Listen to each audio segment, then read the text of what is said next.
ladies and gentlemen. I hope you're all having a great and wonderful day. Well, we're going to be talking about the Virginia Attorney General going after the Democratic AG ActBlue, rather, for fraud allegations, because, you know, it seems that what we have here is a common thing with the Democratic Party, where they seem to always be committing some type of fraud, whether it's voter fraud, whether it's, embezzlement money, or something along the lines. It's always stuff like that.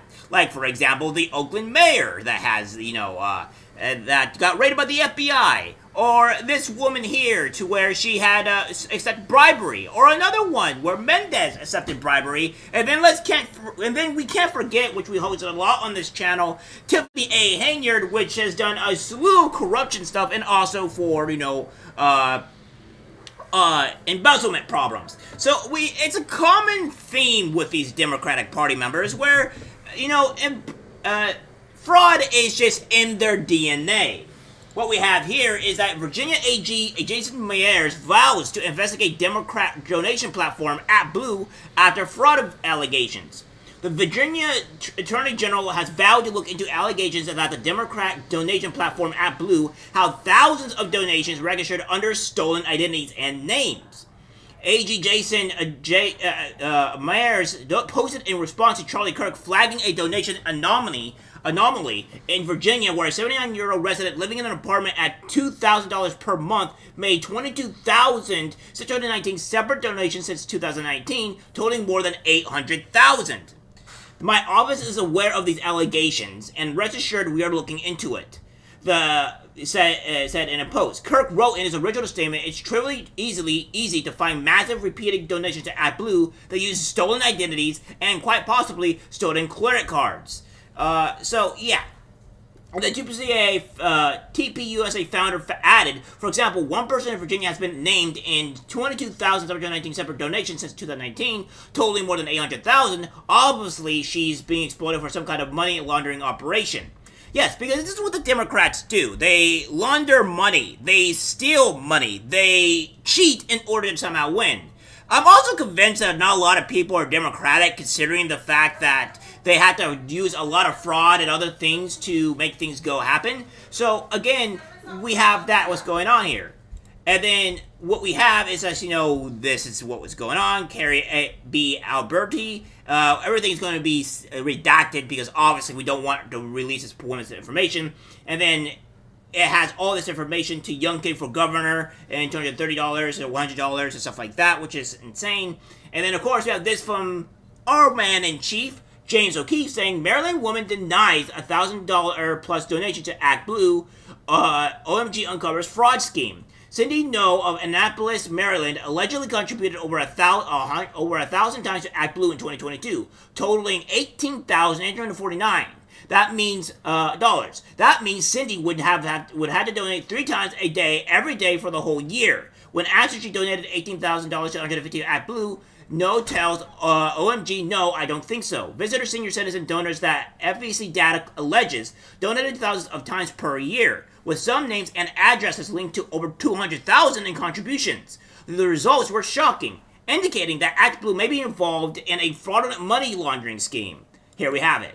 FEC data shows that some senior citizens across the U.S. have been donating thousands of times per year. Some of these individuals' names and addresses are attached to over $200,000 in contributions. We went and knocked on a few of their doors to corroborate the data that we received. We're wondering if these donors are victims of what appears to be a money laundering scheme. Cindy No of Annapolis, Maryland, who in the year 2022 allegedly contributed over 1,000 times to ActBlue, totaling $18,849.77.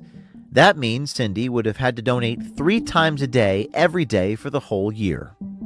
My name's James O'Keefe, and we're doing a story on the number of people that have donated. You did donate to ActBlue, right?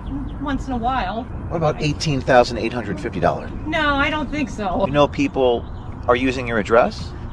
I don't think so.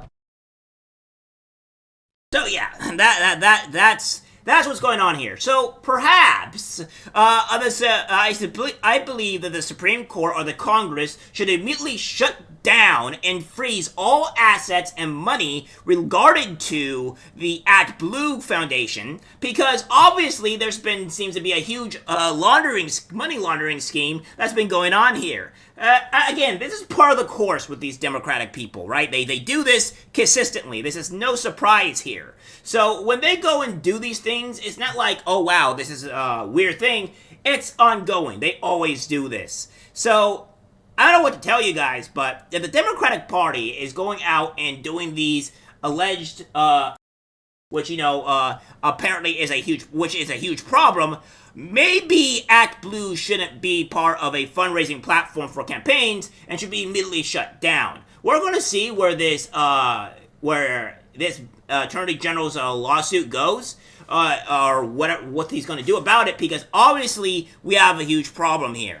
I don't know anything about the Republican side. I don't know if Democrats are digging that up. I'm pretty sure if the Republican side of, Act Red or whatever the opposite side is, I don't care what the side is committing fraud. I'm pretty sure the Democrats will be on that harder than a dog on a hot dog, right?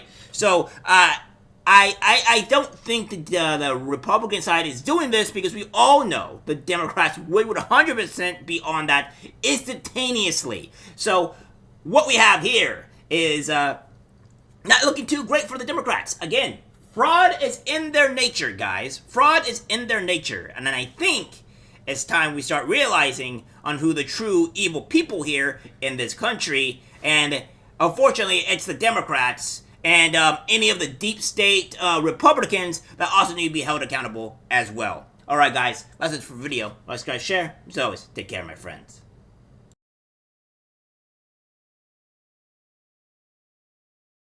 I'm disgusted by what I see in public. Even people closest to us can't be trusted, 'cause it's algorithmic disease, the social media.